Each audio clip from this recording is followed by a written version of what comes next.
दक्ष police news, पहिले खाकी मग बाकी। नाशिकचे ग्रामदैवत आणि प्रसिद्ध तीर्थक्षेत्र असलेल्या कपालेश्वर मंदिर परिसरात पुजाजाच्या मुजोरीचा धक्कादायक प्रकार समोर आलाय। एका किरकोळ कारणावरून मंदिरातील पुजाऱ्याने चक्क भाविकालाच शिवीगाळ आणि दमदाटी केल्याची घटना घडली असून या घटनेचा व्हिडिओ सोशल मीडियावर वाऱ्यासारखा पसरलाय। कपालेश्वर मंदिरात दर्शनासाठी आलेल्या एका भाविकाशी पुजाऱ्याचा वाद झाला। हा वाद इतका विकोपाला गेला की पुजाऱ्याने भाविकाला अर्वाच्य भाषेत शिवीगाळ करत धमकावण्यास सुरुवात केली।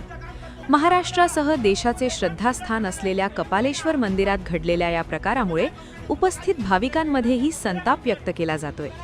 शिवीगाळ आणि दमदाटीचा सर्व प्रकार एका प्रत्यक्षदर्शीने आपल्या मोबाईलमध्ये कैद केला असून व्हिडिओ व्हायरल झाल्यानंतर नाशिककरांकडून पुजाजाच्या या वर्तणुकीचा तीव्र निषेध केला जात आहे। तुम्हाला कोणी अधिकार दिला मला शिवीगाळ करायचा? अरे तुला कोणी अधिकार दिला मला तुला कोणी अधिकार दिला आवाज चढवून माझ्यावर नाही चालायचा।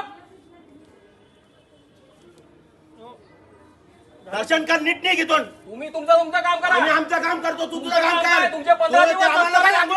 तू मला 15 दिवस तू मला नाही सांगायचं। तू कोण सांगणार मला? तू कोण सांगणार? संस्थेकडे तू कोण सांगणार मला? बरोबर तू कोण कंप्लेंट मी करणार? सेवेकरी कोणी हातीन पाठ? याला काय कंप्लेंट आहे? तुला काय दिली कंप्लेंट? त्याला कंप्लेंट तुम्ही करायला काय कशाला त्याला कंप्लेंट करू? संस्था मी बांधील संस्थेची आहे, तुमच्याशी बांधील नाही मी। अरे बा संस्था आहे काय? मला तू काय बांधलं तुम्ही का? संस्थेकडे याला दिलं का तू? मला मला पत्र इथे दिलं का मी याला? पूजा करायला येतो, मला हे गुरुजी शाहू राहिले कोणता सेवेकरी आकडून आला? मानसिक शाळा करताय ते माझा हा. काय आवाज नाही करायचा। शिवीगाळ करू राहिले, तीनपाट म्हणून राहिले, जातीवाद शिवीगाळ करू राहिले तुम्ही मला। भाऊ अरे तू दादा देवाच्या दारी अहो, ते काय बोलू राहिले मला शिवीगाळ सुटते का त्यांच्या तोंडून? तू काही बोलू नको, ते काही बोलणार नाही। जोरात बोलले तर मी ऐकू शकतो त्यांचं। सोडून दे शिवीगाळ कसं काय बाबा, ऐकू? सोडून दे देवा शांततेने चला। असं होतं कधी कधी बाचाबाची होते, ते शिवीगाळ करू राहिले डायरेक्ट मला।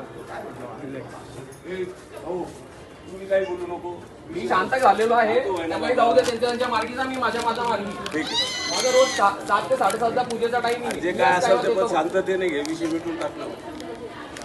अरे हा मॅनेजर होऊन राहिलं, तुला काय दिलं नाही एवढं? असं एवढंच बोलून राहिलं नाही, काय दिलं नाही आम्हाला त्यांनी। आम्हाला देणारे महादेव। देवस्थानचे पावित्र्य राखण्याऐवजी भाविकांशी असे वर्तन करणाऱ्या पुजाऱ्यावर पोलीस आणि ट्रस्टने कठोर कारवाई करावी अशी मागणी जोर धरू लागली आहे।